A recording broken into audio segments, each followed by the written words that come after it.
Praise God. Magandang umaga sa ating Panginoong Diyos at sa inyo, my fellow saints. Ang pagpapala ng Diyos ay sumaating lahat. Tayo po muna ay magbukas ng salita ng Diyos sa 2 Corinthians chapter 3, verse 1 to 6. Basahin po natin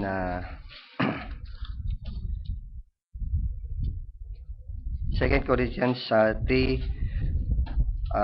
to 6. Pinasisimulan baga naming muli na ipagkapuri ang aming sarili, o kami baga ay nangangailangan gaya ng iba, ng mga sulat na papuri sa inyo o mula sa inyo. Kayo ay aming sulat na nasusulat sa aming mga puso, na nakikilala at nababasa ng lahat ng mga tao.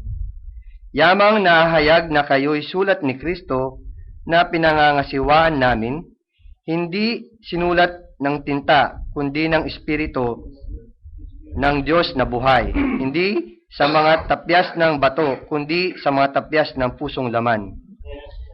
At ang gayong pagkakatiwala sa Diyos ay taglay namin sa pamamagitan ni Kristo. Hindi sa kami ay sapat na sa aming sarili upang isipin ang anuman ay mula sa saganang aming sarili, kundi ang aming kasapatan ay mula sa Diyos, na sa amin naman ay nagpapaging sapat na mga ministro ng bagong tipan, hindi ng titik, kundi ng Espiritu, sapagkat ang titik ay pumapatay, tatapwat ang Espiritu ay nagbibigay ng buhay. Praise to you. Salamat sa salita ng Diyos. Tayo po ay yumuko at humingi ng paggabay. Hallelujah, Lord God. Hallelujah. Muli, Ama, kami po ay nagpapasalamat sa araw na to na muli. This is a very special day, O Father God, sapagkat muli kami po ay makakarinig ng iyong mga banal na salita. Kami, O Father God, ay marirecharge. Kami, O Father God, ay huhugot na naman po, Ama, ng kalakasan na nanggagaling sa iyo.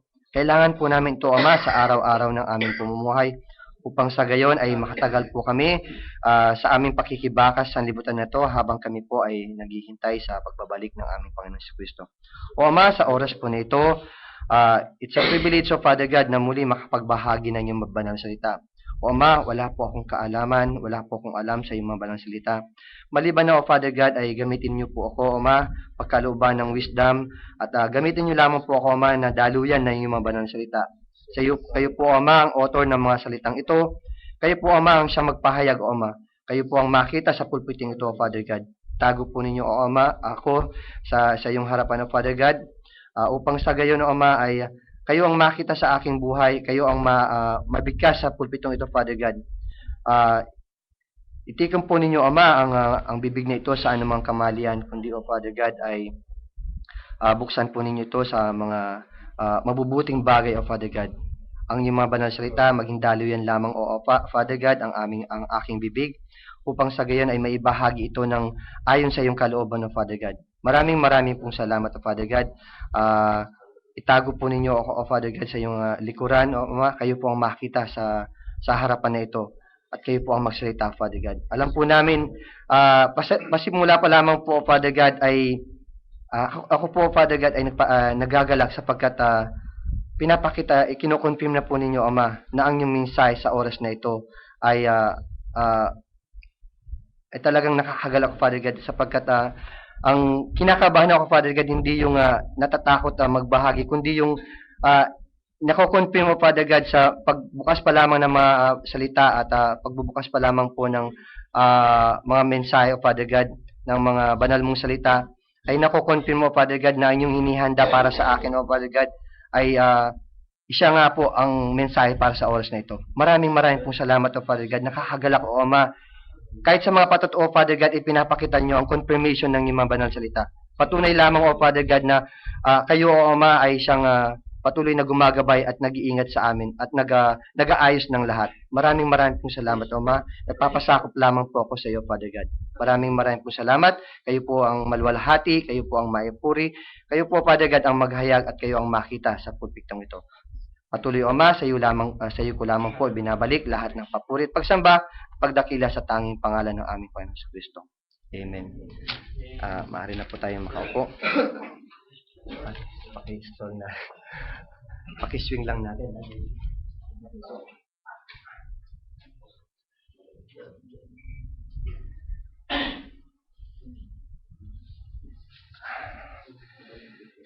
Praise God. Ako po'y kinakabahan. Bago ko po umpisahan ng pinagkaloob ng Diyos, ako muna ay magpapasalamat sa Panginoon sa buong linggo na paggabay.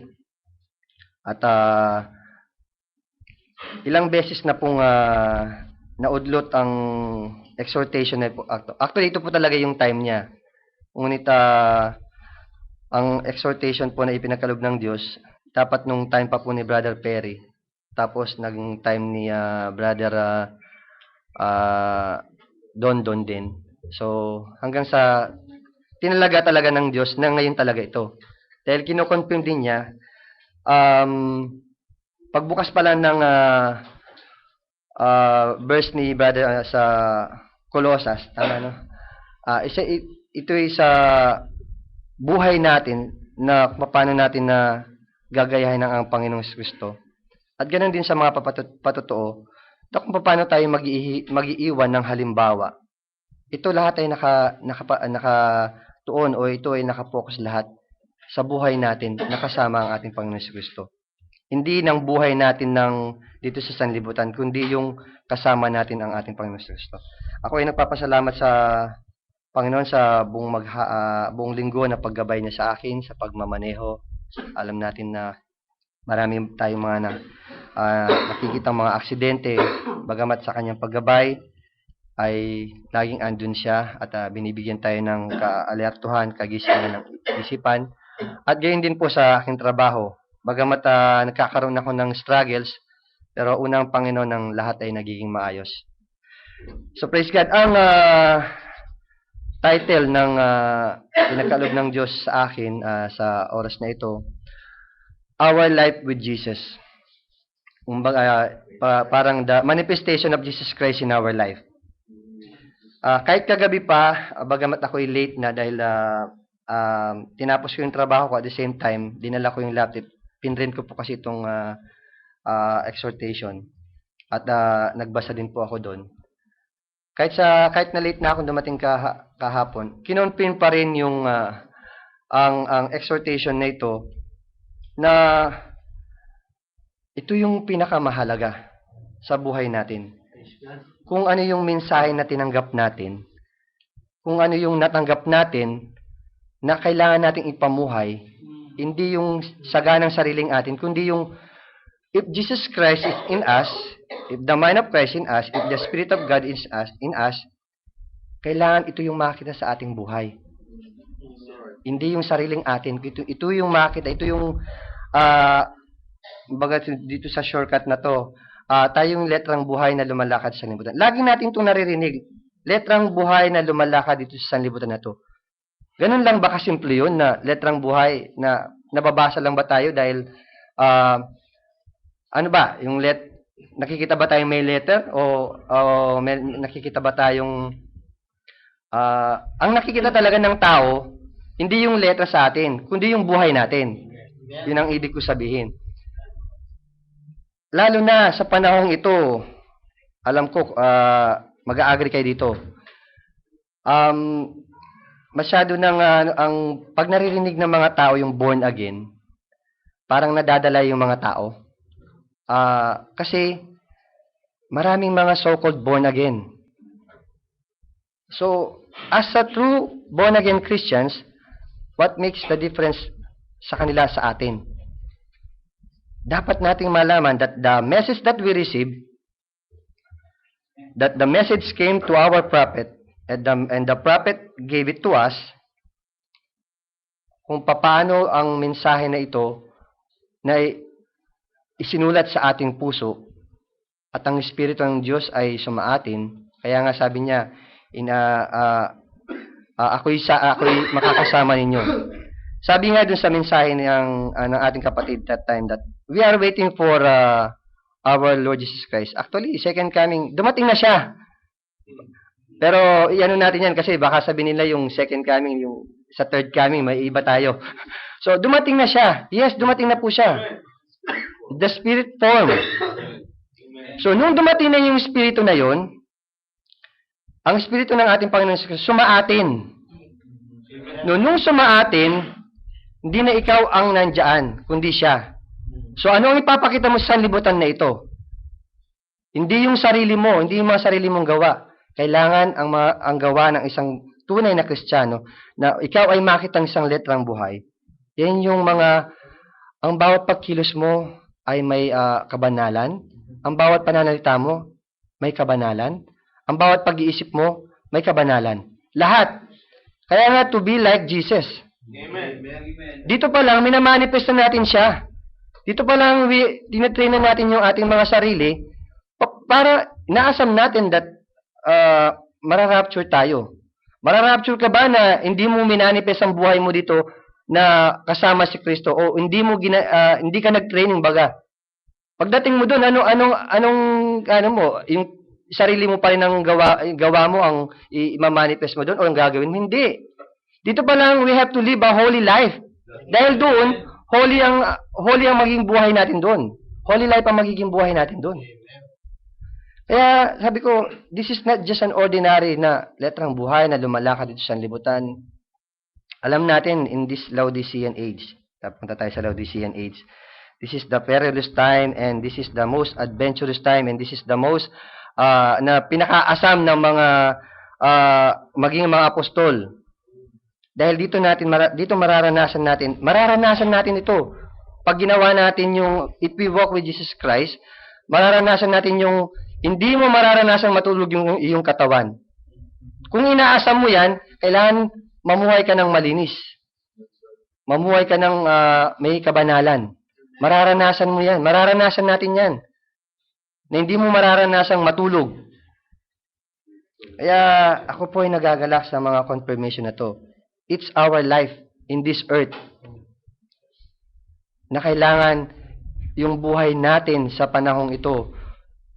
Ang dami na nagbabahagi ng mga salita ng Diyos sa mga so-called born again.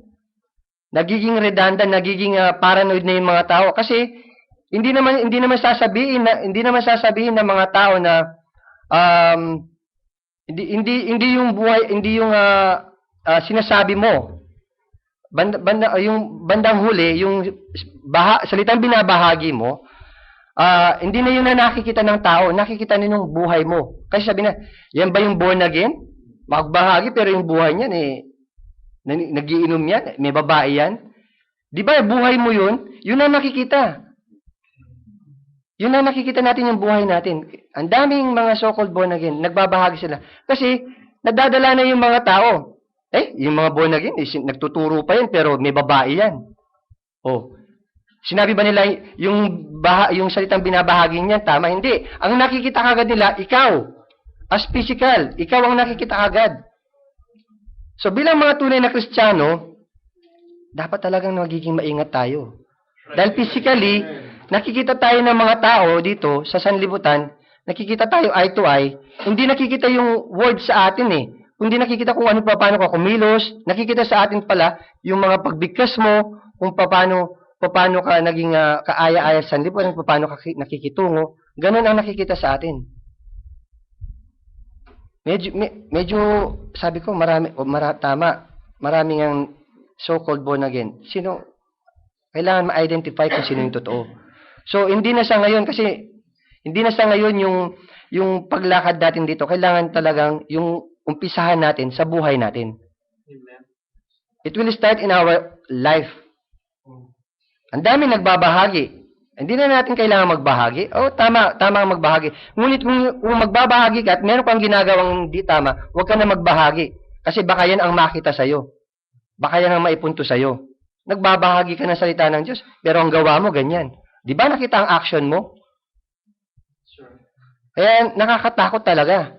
Kaya sa buhay natin ito, sa panahong ito, to this perilous time, this is the message of the hour. This is the message of our season. Yung buhay mismo natin. maraming nakaka-receive, if we receive the true message, ang buhay natin ngayon, ang mensahe sa mga tao. Kasi ang tinitignan ng mga tao ngayon, ay yung buhay natin. That's right. Kasi sabi nga, nagiging halimbawa, wala ka na, pinag-usapan pa yung mabuti sa'yo. Pero kung wala ka na at pangit ang ginawa mo, pinag-usapan sa'yo yung pangit sa'yo. Yun ang nakikita. Dapat, sabi nga, maging halimbawa, ang maiwan nating halimbawa, matulog man tayo sa libutan na ito, maiwan na halimbawa sa atin yung, iyan, ang tunay na Kristiyano, iyan ang malinis na mamuhay, yung mabuti ang maririnig natin. Hindi yung kapuna-puna yung maririnig natin. Kaya nga sinabing, born again yan, pero ganyan na ang gawa. Yan laging sinasabi nila, born again. Napapag-sharing yan na ngayon. Nauna yung born again, hindi naman sinabing, katoliko yan. Hindi naman sinabing ganun eh. Katoliko yan, kaya ganyan yan. Hindi, sinasabi mga, hindi. Napupuna kagad is the born again. Kasi ang dami na nagkalat ng mga born again sa panahong ito.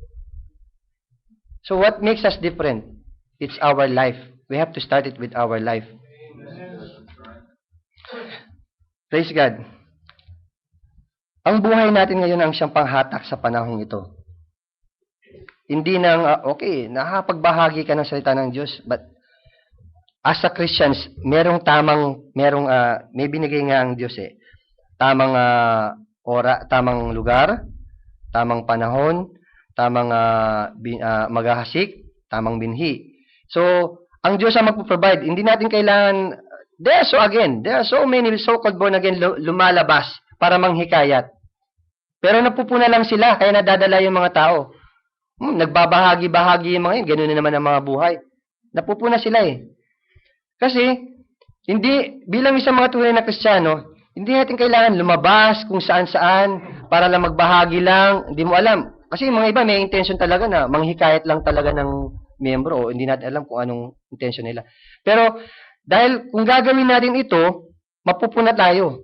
Mas maganda na umpisahan natin sa ating buhay, umpisahan natin sa ating pamilya, na lumakad tayong ayon sa kalooban ng Diyos, dito, mensahe na sa mga tao. Susunod at susunod sila kahit hindi tayo magbahagi. At merong binigay ang Diyos ng time, ang Diyos ang magbibigay sa atin ng sisharingan natin. Kasi, sinabi nga, merong tamang lugar, tamang binhi, tamang maghahasik, tamang lupa. Hindi tayo ang gagawa nun, ang Diyos. Meron ba, isa sa mga kapatid natin dito, dating katrabaho ng ating kapatid, pumunta lang dito, nagbabenta lang ng sasakyan. Siya ba ang pumunta dito para ibahagi yan? Siya hindi. Ang Diyos ang siyang nagdala sa kanya dito. At nagkataon, yun ang tamang time, at nandun yung ating kapatid, nandun yung time na bahagian siya, na tamang binhi, tamang maghasik, tamang lugar. So, ganun. So, hindi natin kailangan lumabas para tayo ay manghikayat, hindi natin kailangan na magbahagi ng magbahagi. Kasi sariling kalooban na natin yun eh. The true Christians, hindi na kailangan gawin ito. Ang Diyos ang magpo-provide. Merong time na lalabas tayo, nasa labas man tayo, ang Diyos ang magtatakda ng oras na yon. Nagkita man kayo sa isang... kasi hindi magtatakda ang Diyos na magbabahagi ka, nasa supermarket ka, maingay. Hindi. Bibigyan ka niya ng lugar na tama na magkakaroon kayo ng sarilinan. Kasi mga mahalagang bagay ito eh. Panghikayat to sa ikaliligtas ng kaluluwa ng isang tao.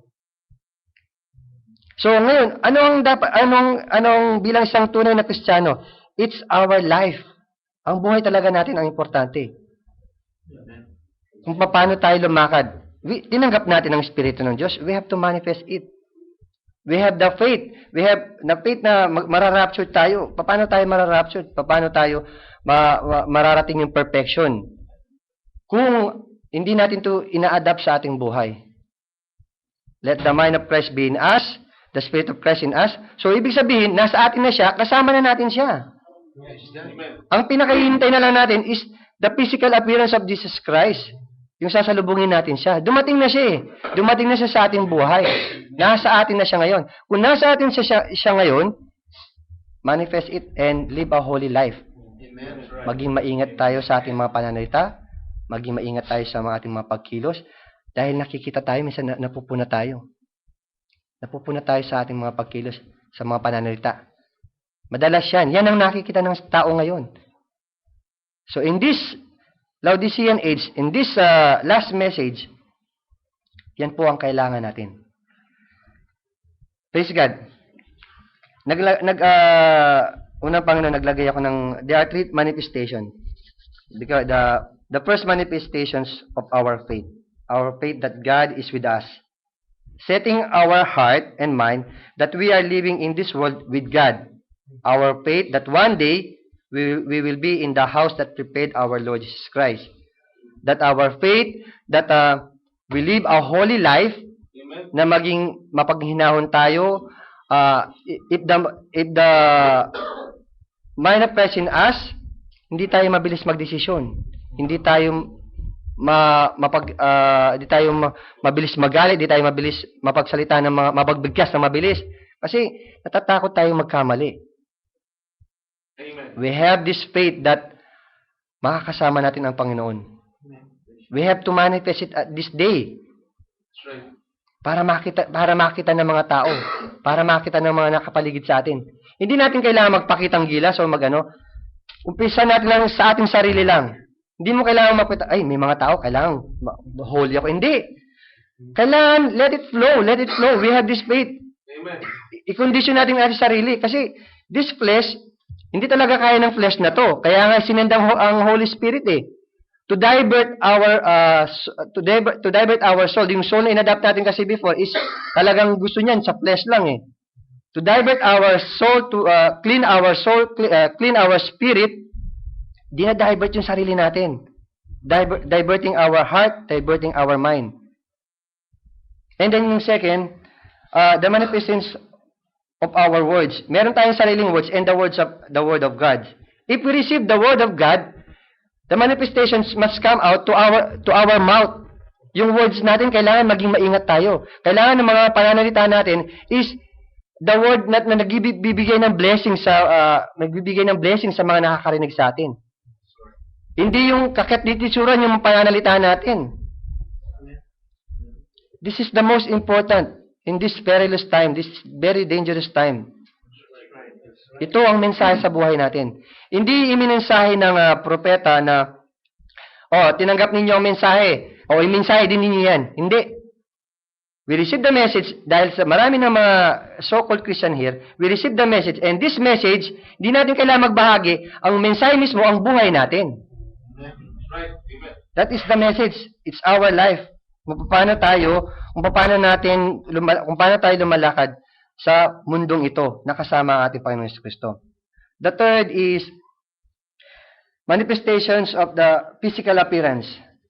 Once you have the faith at the mind of Christ in us and the Word of God is in us, sumusunod dyan yung action natin. Number 1 na nakikita ng mga sanlibutan, ang mga bawat pagkilos natin. Kailangan lagi tayong maging maingat. This is also the message of this season. Di ba nakikita kagad yung mga ginawa mo, yun kagad pinupuna? Nasasama pa yung born again? Ay, yung born again na yan, ano yan? Kagad yung, hindi naman sasabihin nga, yan, katoliko yan. Hindi. Kaya natutuwa ako doon sa mga sharing eh. So, it's our life. Yung appearance natin, maging maayos tayo sa ating sarili. Kasi napupunan ng mga tao yan. Hindi yung mukha tayong pangkista. Born again ba yan? Mukhang pangkista? Born again ba yan kung ganyan manamit? Kaya ni-required nga ng propeta na maging ang mga babae, mga sisters, ang tamang pananamit, maging sa kalalakihan. Kasi napupuna tayo. Nakita ng propeta yan. Kasi diyan tayo napupuna.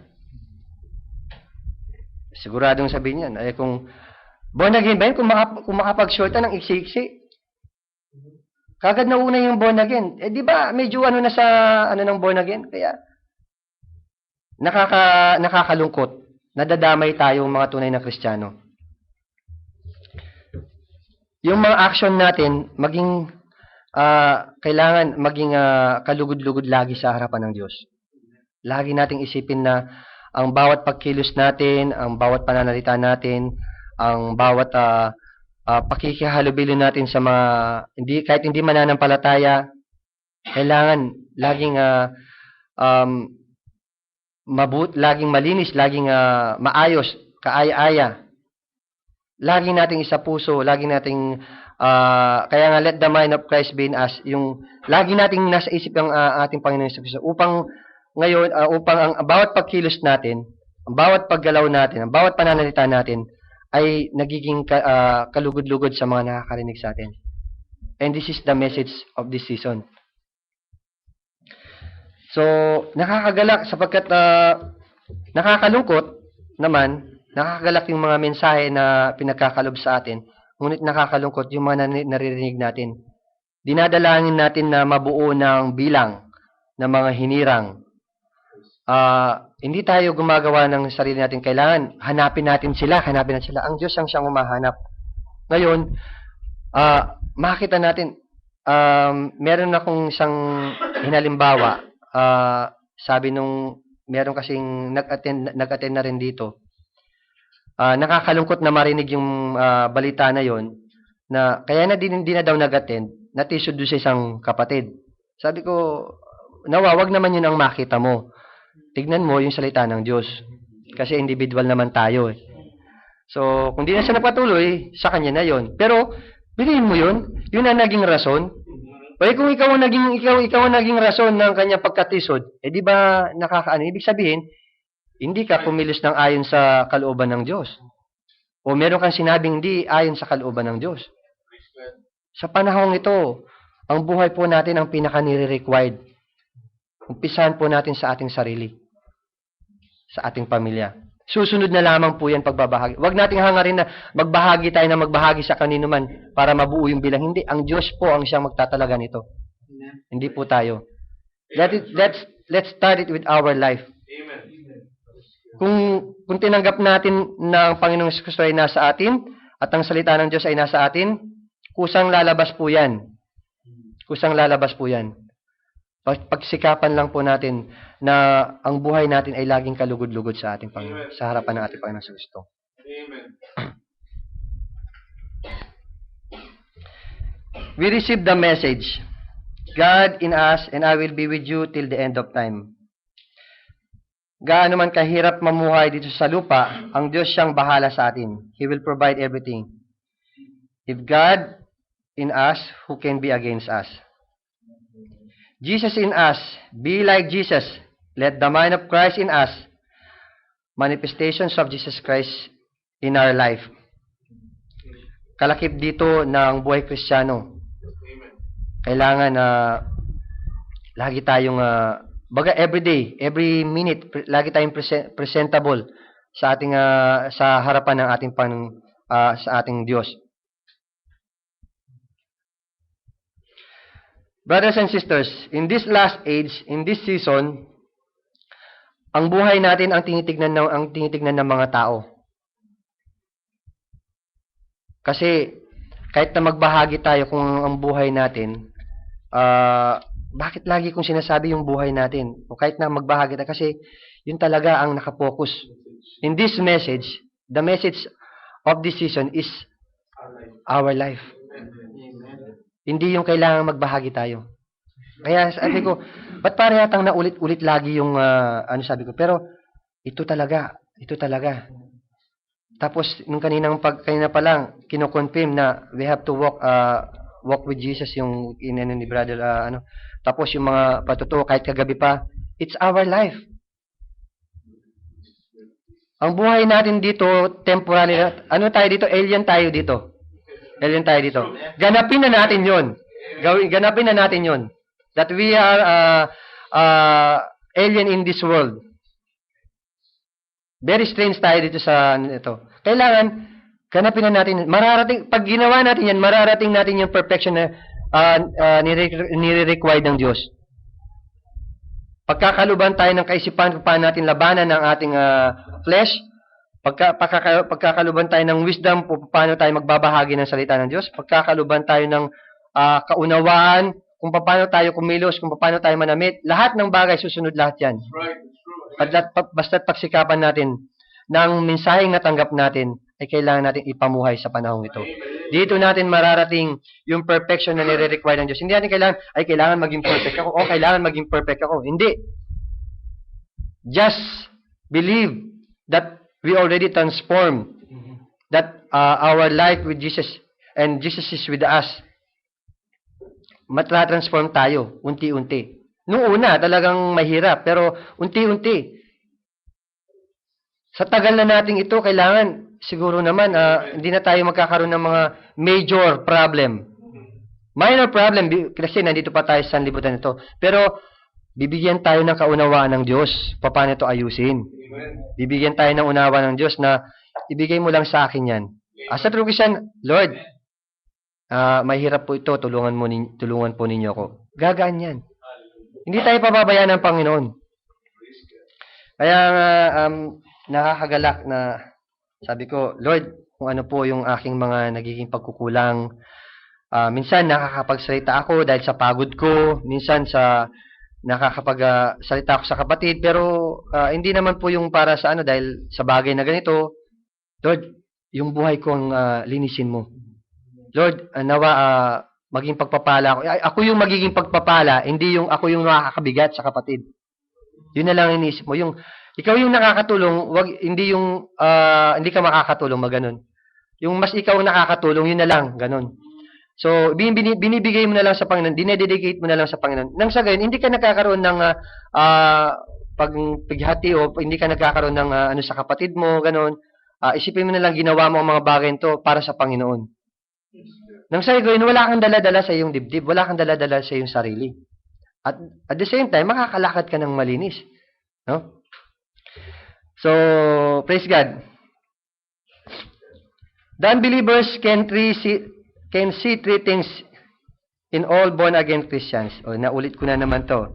They can see your faith, they can hear your words, they can see your action. Tulad nga po ng naibahagi. Anywhere you go, you can see so-called born-again Christians. May mga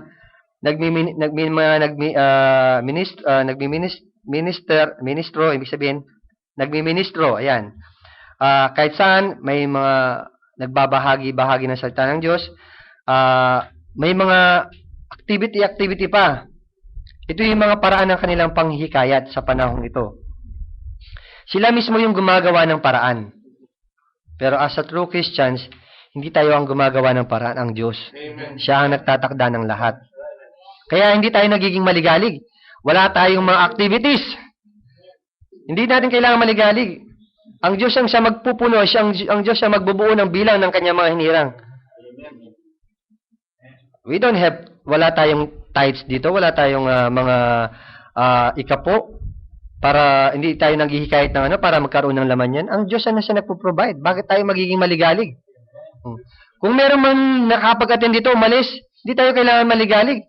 Kung di siya pinili ng Diyos, wala tayong magagawa. Hindi natin kailangan, Brad, bumalik ka, ganon. Bilang kapatid, papayuhan natin siya, Brad, ano bang problema? Pwede natin pag-usapan. Baka makatulong kami. Pero kung talagang ayaw niya, wala tayong magagawa.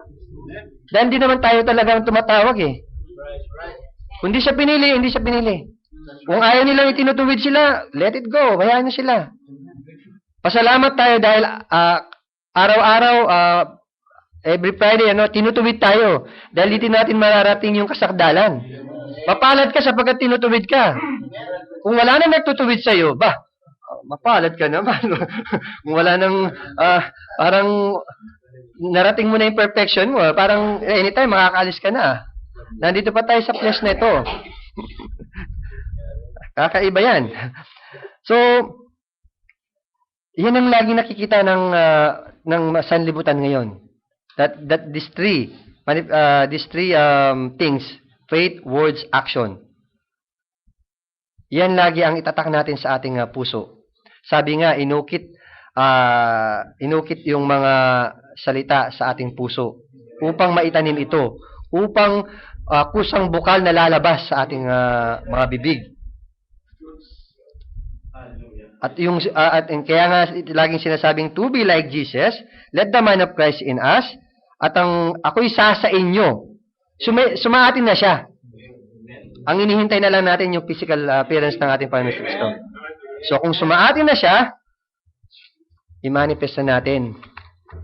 Mahirap, kung mahirap po, pero kailangan po natin gawin. Kung di pa tayo magta-training, kung di pa natin paghihirapan ito sa panahong ito, lalo na, this is a very dangerous time. Kung di pa natin paghihirapan ngayon, wala tayong mararating din nun. Hindi tayo makakapamuhay ng holy doon. Kailangan dito pa lang ganapin na natin na maging kalugod-lugod at kaaya-aya ang ating paglakad dito sa libutan na ito.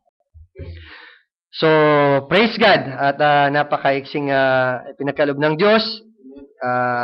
Nawa ang ako sa buhay ko ay maging pagpapala ako, maging mensahe ako, ayun ang pagsisikapan ko. Sa ating lahat, ang pagsikapan natin, ang buhay natin ang siyang maging mensahe Amen. sa panahong ito. Praise God.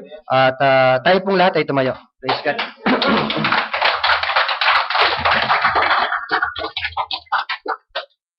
Let's bow our head and let's pray. Praise to you, Father God. Hallelujah, Lord God. Hallelujah. O Ama,